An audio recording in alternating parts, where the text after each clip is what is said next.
field. একের পর এক বল খেলছেন আর ব্যাটের মাঝ বরাবর লাগাতে ব্যর্থ হচ্ছেন। দীর্ঘদিন ধরে তাওহিদ হৃদয়ের ব্যাটিংয়ের চিত্র এটাই। লম্বা সময় ধরে ধুঁকতে থাকার ধারাবাহিকতায় তাওহিদ ধরে রেখেছেন এশিয়া কাপের প্রথম ম্যাচেও।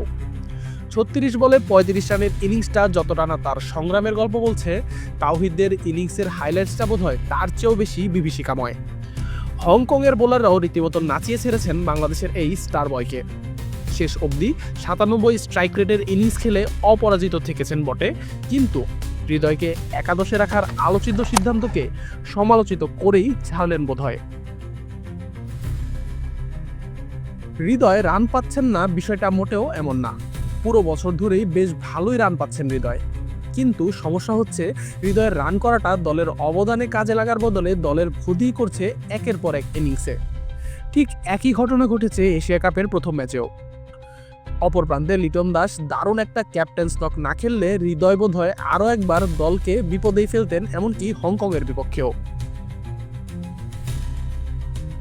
তাওহিদ যখন ব্যাটিংয়ে নামলেন তখন বাংলাদেশ খুব বেশি চাপে ছিল তা বলা যাবে না, কিন্তু হৃদয় চাপটা বোধহয় নিয়ে নিলেন নিজের ওপরেই।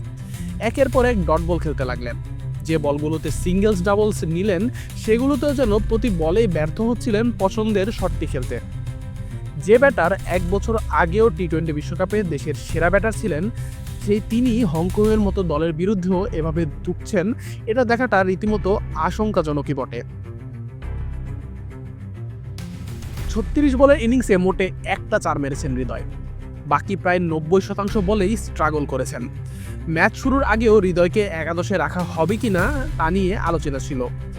টিম ম্যানেজমেন্ট আরও একবার হৃদয়ের ওপর আস্থার হাতটা রাখলেও হৃদয় যেন ম্যানেজমেন্টের সেই সিদ্ধান্তকে ভুল প্রমাণ করলেন। বছর জুড়ে চরম অফর নিয়ে একাদশে জায়গা ধরে রাখাটাকে রীতিমতো বিতর্কের পর্যায়ে নিয়ে যাচ্ছেন দিনের পর দিন। শ্রীলঙ্কার বিপক্ষে ম্যাচের আগে টিম ম্যানেজমেন্টকে তাই মহা গুরুত্বপূর্ণ এক সিদ্ধান্তই নিতে হবে হয়তো। সাইড বেঞ্চে বসে থাকা সাইফ হাসানকে হৃদয়ের বদলে একাদশে ঢুকতে দেখলেও অবাক হবার কিছুই থাকবে না। হৃদয় যেমনটা খেলছেন তাতে হয়তো আলোচনারও কিছু থাকবে না। আশিকুর রহমান শান্ত, ডি স্পোর্টস।